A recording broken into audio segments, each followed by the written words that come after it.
Tranquillisée par mon explication avec Albertine, je recommençais à vivre davantage auprès de ma mère. Elle aimait à me parler doucement du temps où ma grand-mère était plus jeune. Craignant que je ne me fisse des reproches sur les tristesses dont j'avais pu assombrir la fin de cette vie, elle revenait volontiers aux années où mes premières études avaient causé à ma grand-mère des satisfactions que jusqu'ici on m'avait toujours cachées. Nous reparlions de Combray. Ma mère me dit que là-bas, du moins, je lisais et qu'à Balbec, je devrais bien faire de même si je ne travaillais pas. Je répondis que pour m'entourer justement des souvenirs de Combray et des jolies assiettes peintes, j'aimerais relire les Mille et une nuits. Comme j'ai dit à Combray, quand elle me donnait des livres pour ma fête, c'est en cachette, pour me faire une surprise, que ma mère me fit venir à la fois les Mille et une nuits de Galland et les Mille et une nuits de Mardru. Mais après avoir jeté un coup d'œil sur les deux traductions, ma mère aurait bien voulu que je m'en tinsse à celle de Galland, tout en craignant de m'influencer à cause du respect qu'elle avait de la liberté intellectuelle, de la peur d'intervenir maladroitement dans la vie de ma pensée, et du sentiment qu'étant une femme, d'une part elle manquait, croyait-elle, de la compétence littéraire qu'il fallait, d'autre part qu'elle ne devait pas juger d'après ce qui la choquait, les lectures d'un jeune homme. En tombant sur certains contes, elle avait été révoltée par l'immoralité du sujet et la crudité de l'expression. Mais surtout, conservant précieusement comme des reliques, non pas seulement la broche, l'entoucas, le manteau, le volume de Madame de Sévigné, mais aussi les habitudes de pensée et de langage de sa mère,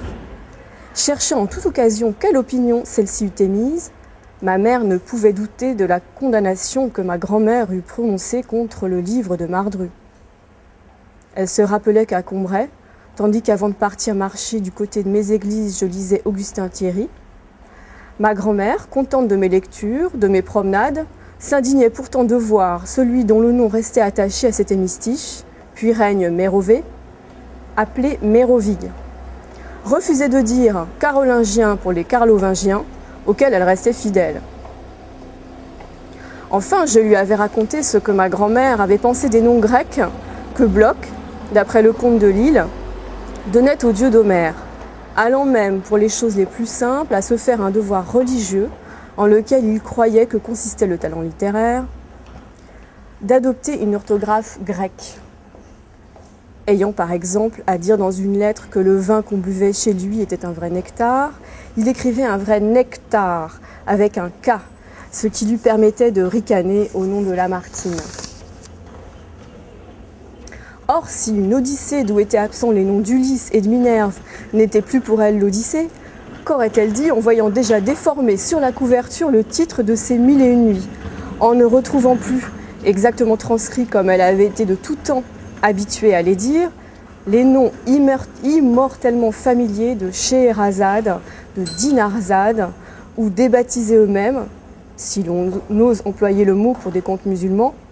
le charmant calife et les puissants génies se reconnaissaient à peine, étant appelés l'un le khalifat, les autres les guénisses. Pourtant ma mère me remit les deux ouvrages, et je lui dis que je les lirais les jours où je serais trop fatiguée pour me promener. Ces jours-là n'étaient pas très fréquents d'ailleurs. Nous allions goûter comme autrefois en bande, Albertine, ses amis et moi, sur la falaise ou à la ferme Marie-Antoinette. Mais il y avait des fois où Albertine me donnait ce grand plaisir. Elle me disait « Aujourd'hui, je vais être un peu seule avec vous, ce sera plus gentil de se voir tous les deux. » Alors elle disait qu'elle avait affaire, que d'ailleurs elle n'avait pas de compte à rendre, et pour que les autres, si elles allaient tout de même sans nous se promener et goûter, ne puissent pas nous retrouver, nous allions, comme deux amants, tout seuls à Bagatelle ou à la Croix de l'An, pendant que la bande, qui n'aurait jamais eu l'idée de nous chercher là et n'y allait jamais, restait indéfiniment, dans l'espoir de nous voir arriver, à Marie-Antoinette.